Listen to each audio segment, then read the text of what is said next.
Բարև ձեզ։ Այսօր մենք կքննարկենք մի հարց, որը իրականում վերջին շրջանում բավականին արդիական է։ Խոսքը վերաբերում է լրագրողների գործունեությանը եւ առհասարակ խոսքի ազատությանը։ Վերջին ժամանակաշրջանում մենք նկատել ենք, որ նույնիսկ ոչ միայն Հայաստանում, այլ ամբողջ աշխարհում, ժամանակակից եվրոպական երկրներում գրանցվել էին դեպքեր, որոնք հենց վերաբերում էին լրագրողների նկատմամբ բռնություններին։ Հենց պատահական չէր, որ վերջին նույնիսկ կարելի ասել 1 ամիս առաջ ֆրանսիական հանրահայտ ամսագիր Charlie Hebdo-ի վրա կարելի ասել գրանցվել էին բռնության դեպքեր, որոշակի առումով ճնշման դեպքեր։ Խնդիրը ինչումն էր, որ ամսագիրը հրապարակել էր այնպիսի մի տեղեկատվություն, այնպիսի մի նյութ, որը իր բնույթով եւ էությամբ որոշակի խումբ, նույնիսկ մի ստվար զանգվածի դուրս չէր եկել։ Նրանց կողմից դա գնահատվել էր վիրավորական, բայց հարց է առաջանում. արդյոք այդ ժամանակ վերջիններս կարող են դրսևորել ինքնադատաստանային գործունեություն, այսինքն վերցնել օրենքը իրենց ձեռքերը եւ փորձել արձագանքել այդ վիրավորանքին։ Պատասխանը իրականում իրավաբանների կողմից եւ առհասարակ իրավական պետությունում միանշանակ է։ Պատասխանը ոչ է, որովհետեւ իրականում պետք է լինեն հստակ մեխանիզմներ այն երևույթներին, որոնք դուրեկան չեն, որոնք տհաճ են, որոնք վիրավորական են արձագանքելու համար։ Մեխանիզմն է դատարան դիմելը։ Եկեք ավելի լավ պատկերացնենք Հայաստանի Հանրապետության հենց վերջին շրջանում օրենսդրությունը ինչպիսին էր։ Մինչև 2010 թվականը այնպես էր, որ Հայաստանի Հանրապետությունում անձի արժանապատվության դեմ ոտնձգությունները, այսինքն վիրավորանքը, զրպարտությունը, հանդիսանում էին քրեորեն հետապնդելի արարքներ, այսինքն հանցագործություններ։ Ինչ էր պատահել այդ ժամանակ մի շարք միջազգային կազմակերպություններ, այդ թվում նաև Եվրոպայի խորհուրդը, որի անդամ է հանդիսանում Հայաստանի Հանրապետությունը, այնպիսի մի վերլուծություն էին կատարել, որի տրամաբանությունը հետևյալն էր, որ իրականում երբ որ զրպարտությունը եւ վիրավորանքը հանդիսանում են քրեորեն հետապնդելի արարքներ, պարունակում են իրենց մեջ այնպիսի ռիսկ, որ դա կարող է դառնալ զենք լրագրողներին ահաբեկելու համար, այսինքն վերջիններիս խոսքի ազատության իրավունքը սահմանափակելու համար։ Իսկ դա ժողովրդավարական հասարակություններում անընդունելի է։ Չնայած դա ըստ էության հանդիսանում էր օրենսդրական միջոց, այսինքն դա օրենքով սահմանված էր, սակայն դրա իրավաչափությունը խնդրահարույց էր, այսինքն արդյոք ճիշտ էր հանցագործություն համարել մի գործունեություն, մի արարք, որը ըստ էության հանդիսանում է խոսքի ազատության իրականացում։ Ճիշտ պետք է հասկանալ, որ իհարկե դա չի նշանակում, որ վիրավորելը, զրպարտելը նորմալ երևույթ է, բնականաբար ոչ, սակայն պետք է հասկանալ արդյոք դա այնպիսի մի երևույթ է, այնպիսի մի արարք է, որ հանդիսանար հանցագործություն։ Իմ սուբյեկտիվ կարծիքով եւ այդ կարծիքը նաեւ կիսել էր Հայաստանի Հանրապետության ազգային ժողովը, դա իրավաչափ միջոց չէ։ Զրպարտությունը եւ վիրավորանքը եւ դրանից հետևող հետևանքները չպետք է լինեն քրեական իրավունքի դաշտում, դրանք չպետք է լինեն հանցագործություն, այլ պետք է լինեն քաղաքացիաիրավական հարաբերության մասնիկ, ինչի նկատի ունենք դա ասելով, որ մարդը պետք է դիմի դատարան քաղաքացիական հարցով եւ փորձի ստանալ դրա դիմաց փոխհատուցում կամ հրապարակային ներողամտության դրսևորում եւ այլն։ Եվ դա իրականում հանդիսանում է ճիշտ ճանապարհը։ Վերադառնալով նույն Charlie Hebdo-ի դեպքին, պետք է նշել, որ այն անձիկ, որոնք վիրավորվել էին այդ սատիրայի դրսևորումից, պետք է դիմեին դատարան եւ ստանային իրենց փոխհատուցումը, իրենց արժանի փոխհատուցումը, որը իհարկե պետք է տեղի ունենար դատարանի որոշմամբ։ Այստեղ հարց է առաջանում, թե Հայաստանում ինչ փոխվեց, երբ մենք ապաքրեականացրեցինք զրպարտությունը եւ վիրավորանքը 2010 թվականին։ Թվացյալ իրավիճակը էապես բարելավվեց, այսինքն այդ վտանգը, որ լրագրողը սուր քննադատեր ինչ-ինչ պաշտոնյայի կամ ինչ-ինչ մի հանրահայտ անձի, արդեն վերացել էր։ Սակայն մի նոր խնդիր առաջացավ։ Հայաստանի Հանրապետության դատարանները այդ ժամանակ, ինչպես վկայել էին մի շարք իրավապաշտպան կազմակերպություններ, այդ թվում նաև միջազգային կազմակերպություններ, այն էր իրավիճակը, որ մի աննկարագրելի մեծ տուգանքներ էին նախատեսվում այդ լրագրողների նկատմամբ, այսինքն ըստ էության հանցագործություն եւ հետեւաբար քրեական պատիժ չէր լինում, սակայն պատասխանատվությունը այնպիսի անհամաչափ էր լինում, որ մի շարք լրատվական կազմակերպություններ հայտնվել էին այդպես կոչված փակման եզրին, այսինքն անձիկ որոշակի առումով զրկվելու են իրենց տեղեկացված լինելու իրավունքից, որը իրականում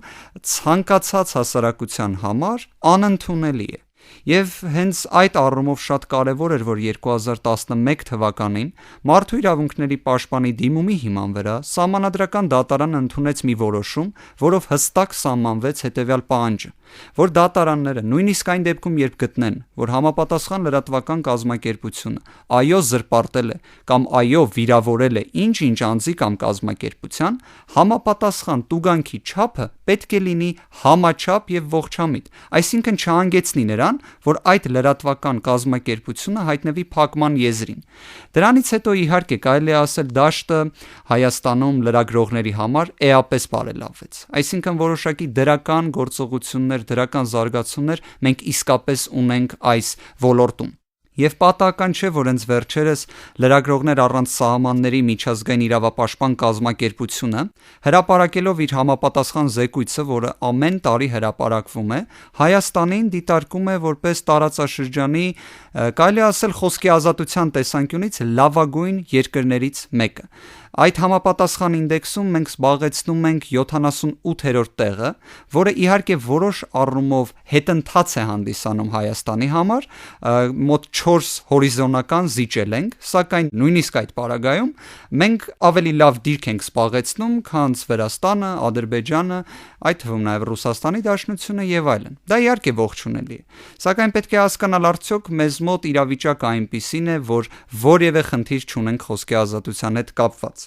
Ցավով պետք է արձանագրենք, որ իրավիճակը այդպիսին չէ։ Հենց վերջին շրջանում մի նոր խնդիր, մի նոր մարտահրավեր է կարելի ասել հասունացել Հայաստանի Հանրապետության ողջ իրավական համակարգի համար եւ պետության համար, քանի որ պետք է պատկերացնել լրագրողներին ոչ թե զուտ որպես մի մասնագիտություն, այլ որպես մի մեծ հզոր ուժ։ Պատահական չէ, որ լրագրողները առհասարակ զանգվածային լրատվության միջոցները հանդիսանում են այդպես կոչված հասարակության շահերի պաշտպաններ, քանի որ տեղեկացնելով հասարակությանը, ապահովելով վերջիններիս տեղեկացված լինելու իրավունքը, իրենք մի աննկարագրելի մեծ առաքելություն են իրականացնում։ Այն դեպքում, երբ լրագրողը չկարողանա այդ առաքելությունը իրականացնի, մի կարելի ասել աննկարագրելի բացասական մթնոլորտ կձևավորվի յուրաքանչյուր հասարակություն։ Եվ այդ խնդիրը, որը հասունացել է վերջին ժամանակաշրջանում, վերաբերում է լրագրողների կողմից իրենց աղբյուրների հրապարակման խնդրին։ Բնականաբար լրագրողները մի տեղեկատվություն մատուցելու համար օգտվում են բազմաթիվ աղբյուրներից։ Բազմաթիվ ասելով դա իհարկե վերաբերում է գրականությանը, դա վերաբերում է փաստերին եւ դա վերաբերում է առանձին զրույցներին անձանց հետ, որոնք վստահելով լրագրողին հայտնում են որոշակի տեղեկատվություն գաղտնիության պահպանման պայմանով։ Այսինքն, եթե այդ անձը ցանկանար, որ հենց իր անունը նշվեր, ապա վերջինս հրապարակայնորեն դա կհայտներ, սակայն վերջինս ինչ-ինչ հանգամանքներով դա չցանկանալով վստահում է բացառապես լրագրողին նշված տեղեկատվությունը հասարակությանը մատուցելու համար։ Բնականաբար ասել, որ լրագրողը երբեք չպետք է հրապարակի այդ աղբյուրը, դա կարծում եմ ճիշտ չի լինի։ Ճիշտ չի լինի ինչ հանգամանքներով, քանի որ առաջինը, լրագրողը կարող է շահագործել այդ հանգամանքը։ Այսինքն միշտ ասել, որ ինչ-ինչ անձ իրեն մի տեղեկատվություն է հայտնել եւ վերջինս դա մատուցի հասարակությանը, սակայն չլինի այդ աղբյուրը։ Եվ երկրորդ, բնականաբար կարող են լինել այնպիսի դեպքեր, երբ իսկապես անհրաժեշտ է, նույնիսկ ծայրահեղ անհրաժեշտություն է հանդիսանում այդ աղբյուրի հրապարակումը։ Մարդու իրավունքների եվրոպական դատարանը ուսումնասիրելով հենց այս խնդիրը, դեռևս 1996 թվականին ուսումնասիրել էր մի բավականին հետաքրքիր գործ, որը կփորձեմ նաև ներկայացնել։ Գործը վերաբերում էր Գուդվինին ընդդեմ Միացյալ Թագավորությանը։ Խնդիրը ինչումն էր։ Գուդվինը դա լրագրող էր, որը աշխատում էր Միացյալ Թագավորությունում, անձ, ով որ կարելի ասել որևէ ոչ իրավաչափ գործողություն իրեն թույլ չէր տվել։ Պարզապես իր առաքելությունն էր իրականացնում եւ հրապարակել էր մի տեղեկատվություն, որը վերաբերում էր Տետրա սահմանափակ պատասխանատվությամբ ընկերությանը։ Իհարկե այդ տեղեկատվությունը հանդիսանում էր բավականին վտանգավոր տեղեկատվություն այդ կազմակերպության համար, քանի որ վերջինս ուներ 100-ից ավել աշխատողներ եւ որոշակի ֆինանսական դժվարությունների մեջ էր հայտնվել։ Եվ այդ փաստաթղթով ըստ էության գրեթե բացահայտվում էին այդ ֆինանսական դժվարությունները, որը բնականաբար կոմերցիոն գաղտնիք էր հանդիսանում այդ կազմակերպության համար։ Իհարկե այդ կազմակերպությունը դիմեց դատարան, որպեսզի որոշակի արգելանք կիրառվի այդ տեղեկությունների հրապարակման մասով, որը իմիջիայլոց Միացյալ Թագավորության դատարանները բավարարել էին։ Տետրա ՍՊ-ն դրանով չբավարարվեց։ Վերջիններս դիմեցին նաև, որ այդ աղբյուրը, որը հայտնել էր Goodwin-ին այդ տեղեկատվությունը, եւս հրապարակվեր, այսինքն թե որ անձներ եղել։ Եվ ինչն էր ուշագրավ այս դեպքում, որ ըստ Տետրա ՍՊ-ի 8 անձ էր տեղյակ այդ տեղեկատվության մասին, որը հրապարակվել էր։ Եվ իրենց համար իհարկե առանցքային նշանակություն ունեցող հանգամանք էր, թե ով է եղել այդ անձը։ Եվ դատարանը չնայած կարևորելով այդ ամենը, ամեն դեպքում Միացյալ Թագավորությունում կայացվեց այնպիսի մի որոշում, որ Goodwin-ին պարտավորեցվի հրապարակել այդ աղբյուրը։ Վերջինս իհարկե հանդիսանալով լրագրող, քաջ գիտակցում էր, թե ինչ կլինի, եթե վերջինս հրապարակի իր աղբյուրը։ Բնականաբար, այլևս ոչ մի անձ չէր վստահի այդ լրագրողին։ Եվ հենց դրանում է նաև շատ կարևոր այս հարցը, որովհետև մենք պետք է գիտակցենք, որ եթե մեկին վստահում ենք, եւ բոլորս ենք այդպես, եթե մեկին վստահում ես, եւ մի բան ես խնդրում, որ նա գաղտնի պահի, եւ վերջինս դա հրապարակում է, այսինքն չի պահում խոստումը, կարծես թե երևի մեզանից ոչ մեկ երկրորդ անգամ այդ անձին չի դիմի։ Եվ նույնն էլ իհարկե պատկերացնում էր այդ լրագրողը։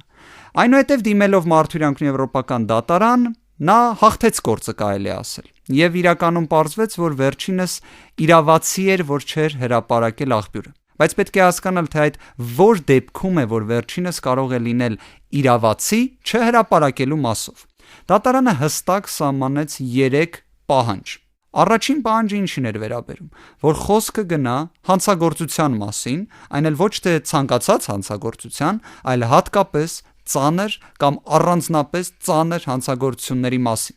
Եթե խոսքը գնում է այդպիսի դեպքի մասին, ապա լրագրողը պարտավորվում է հրապարակել իր աղբյուրը, բավարարելով իհարկե, եթե պետությունը բավարարել այդ երկրորդ պահանջը, որն է հանդիսանում այն, որ պետությունը պետք է սպառած լինի բոլոր հնարավոր այլ միջոցները համապատասխան խնդիրը լուծելու համար։ Օրինակ, պատկերացնենք ծանր հանցագործություն, սպանության մասին է խոսքը, եւ համապատասխան պատկերացրեք պետության ողջ պետաիրավական համակարգը, ձեռնարկելով բոլոր հնարավոր միջոցները, որևէ կերպ չի կարողանում բացահայտել այդ հանցագործությունը։ Եվ եթե նրանք չեն կարողանում բացահայտել, բայց միաժամանակ գիտակցում են, որ կար մի լրագրող, որը նյութ էր ներկայացրել այդ հարցի վերաբերյալ, ունենալով աղբյուր, բնականաբար իրենց մոտ կարող է առաջանա անհրաժեշտությունը այդ աղբյուրը հրապարակելու համար։ Ստեղ ինչն է խնդիրը, որ երրորդ պահանջը անմիջապես նրան է վերաբերում, որ համապատասխան պետական պաշտոնատար անձիկ նաև պետք է հիմնավորեն, որ իրականում այն իրավիճակն է, որ հասարակության անհրաժեշտությունը այդ հանցագործությունը բացահայտելու մասով ավելի ծանրակշիռ է, քան տեղեկատվության աղբյուրը չբացահայտելու հասարակության շահագրգռվածությունը։ Այսինքն մենք պետք է ունենանք այնպիսի հիմնավորումներ, որ այդ դեպքը բացահայտելը կարելի ասել այնքան կարևոր է հասարակության համար, որ խոսքի ազատության պաշտպանվածությունը նվազ կարևոր է այս դեպքում։ Իհարկե պետք է նկատել, որ պատահական չէ, որ նման խիստ պահանջներ են նախատեսվել հենց այս հարցի վերաբերյալ, որտեղ այլ կերպ լինել չէր կարող, որովհետև լրագրողի գործունեությունը իսկապես շատ պատասխանատու գործունեություն է, իսկ աղբյուրների չհրապարակումը ել ավելի կարևոր է։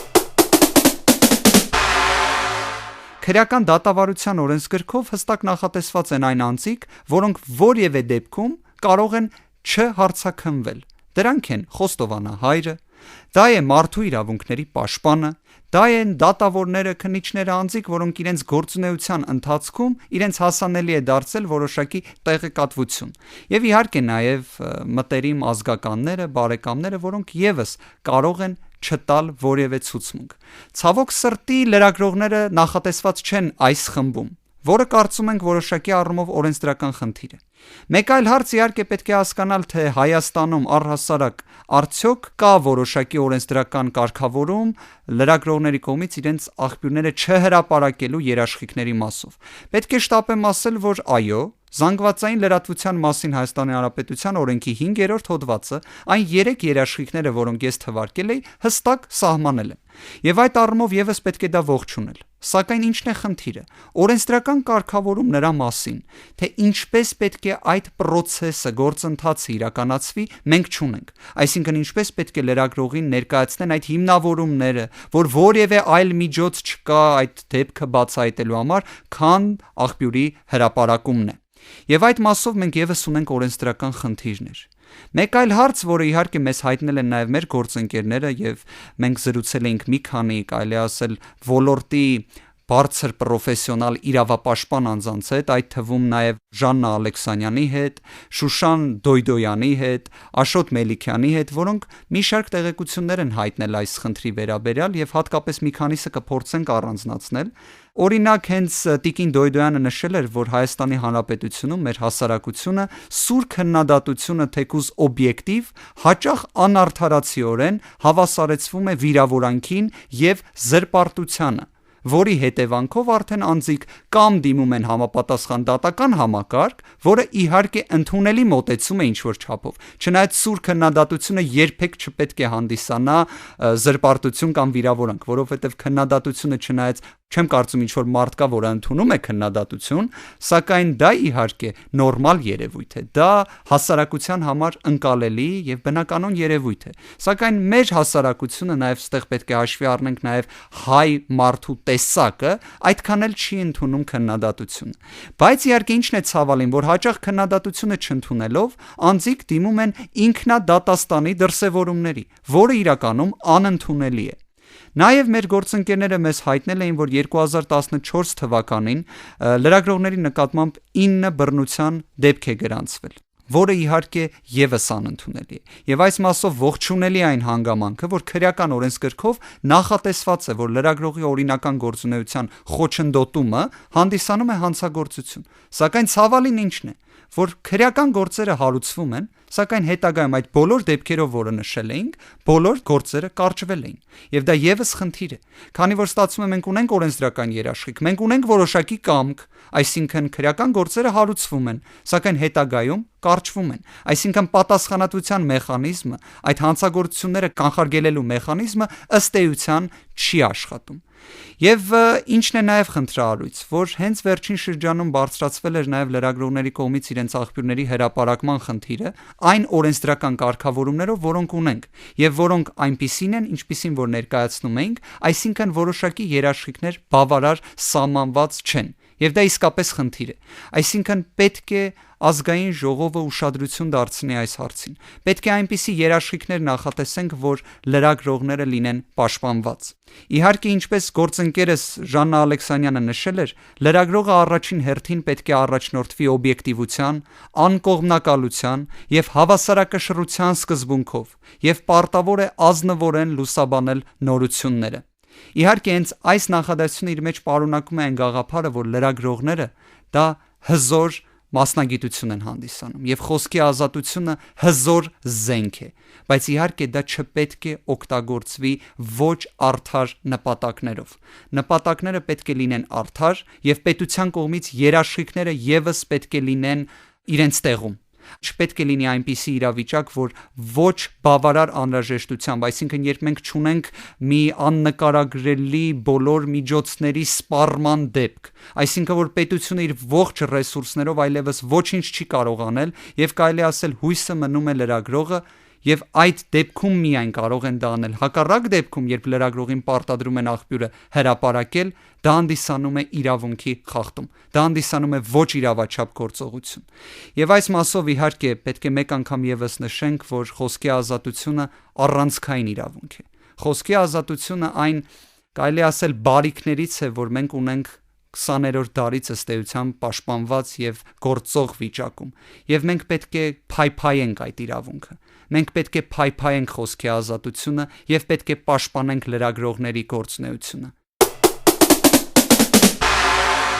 Եվ վերջում ցանկանում եմ ձեզ տեղեկացնել, որ յուրաքանչյուր շաբաթ մենք քննարկելու ենք կոնկրետ իրավական հարցեր եւ փորձելու ենք գտնել դրանց համար լուծումներ։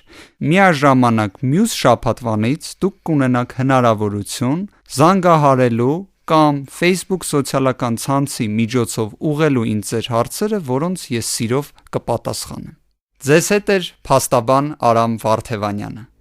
Տեղեկացված եղեք։